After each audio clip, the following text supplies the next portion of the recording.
mooy dañuy def lu ñoo tuddee colloque interuniversitaire muy xew-xew boo xamante ne mën nañu wax ne mi ngi doog a am ay étudiants di organiser xew-xew bu toll nii li tax ñu koy organiser rek du dara lu fexe ba wan nit ñi rek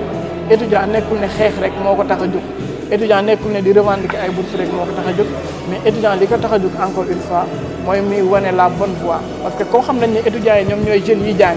donc war nañoo mën a jël ay initiatives yoo xamante ne dinañ permettre jeunes yi ñu jéem a xool seen avenir ci cadre social ci cadre économie nan la ñuy fexee ba mu gën avenir bi nga xamante ne moom la nekk di dund tey loolu moo tax ñu dajale étudiants yi nekk ci université Sénégal yëpp man mii di wax ak yow UCAD laa jóge kii nekk sama ndeyjoor mi ngi jógee IAM kii nekk sama càmmoñ mi ngi jógee université Ziguinchor ak ñeneen université yëpp am nañ fi ay représentants tey donc li tax loolu mooy wane ne kon tey ay étudiants yu bari ñoo dajaloo ci cadre comité interuniversitaire bi pour liggéeyal li nga xamante ne moom mooy colloque bi nag ñetti fan la war a durer ñetti fan yooyu nag nit ñi dañuy inscrire bu ñu ñëwee bu conférence inaugurale bi jàllee tey suba dina am bis bu am solo ndax li ci am solo mooy panel yi ay professeurs a koy def ay étudiants ak ay professionnels ñoo koy modérer ba pare dañuy am temps di échanger ak professeurs yi ci question yi leen jaaxal donc professionnels yi dañuy ñëw di indi seen ay vécu professionnel ci li nga xamante ne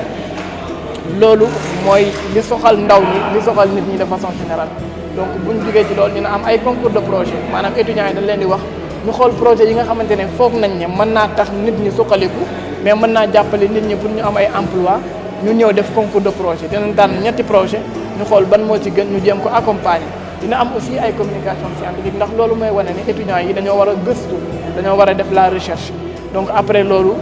dimanche incha allah dañuy def ay ateliers yi nag moo gën a intéressant ndax professionnels yu bari dañuy ñëw par exemple thème bu njëkk bi nga xam ne mooy le monde médical à l'ère du numérique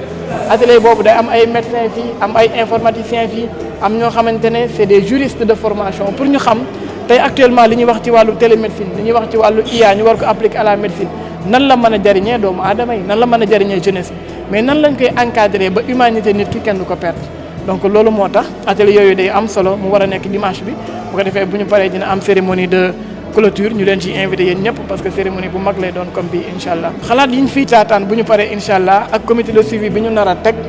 dañu bëgg wax professeurs yi ba ñu signé accord yooyu yëpp ba ñu gis ne lii kat loo xamante ne bu ñu ko appliqué dundu ndaw yi mën naa gën a yëwén bu ko defee comme ñun université bu nekk am nañ fi ay représentants ñu jéem a def de telle sorte que xalaat yooyu àgg ci ndaw ñooñu moo xam ci ay débat lañ koy def moo xam ci ay séminaire lañ koy def moo xam ci beneen façon bu gën a adapté par rapport ak université bu nekk ñu organiser ko foofu pour que xalaat yi jóge fii bañ a yem juste ci 200 personnes yi ndax ñun ñëpp xam nañ ne étudiants yi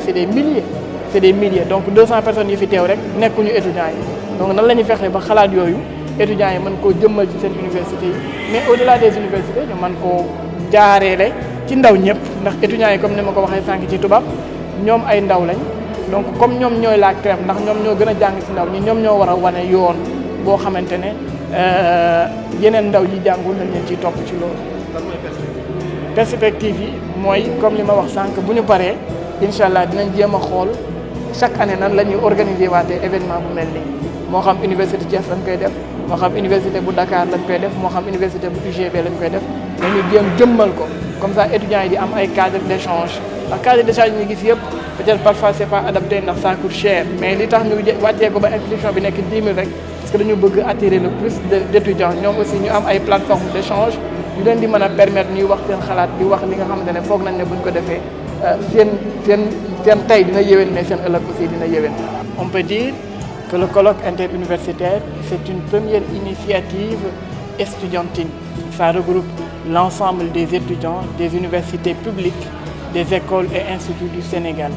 Moi qui vous parle, je viens de l'université Cheikh Anta Diop de Dakar. Actuellement, nous sommes recueillis par l'université Iba Der Thiam de Thiès. Il y a d'autres à ma droite, vous avez un étudiant de l'école polytechnique UAM de Diamniadio. Il y a des étudiants venant de l'université Assane Seck de Ziguinchor, des étudiants venant de l'université Cheikh Ibrahim Niass de Sine Saloum. Donc, même les étudiants de l'UGB sont représentés. Donc, c'est un colloque qui réunit l'ensemble des étudiants des différentes universités. Donc, ça montre que c'est un rendez-vous d'échange, d'idées entre étudiants, professeurs, enseignants-chercheurs et professionnels. le pourquoi du colloque. Ce colloque est assez intéressant parce que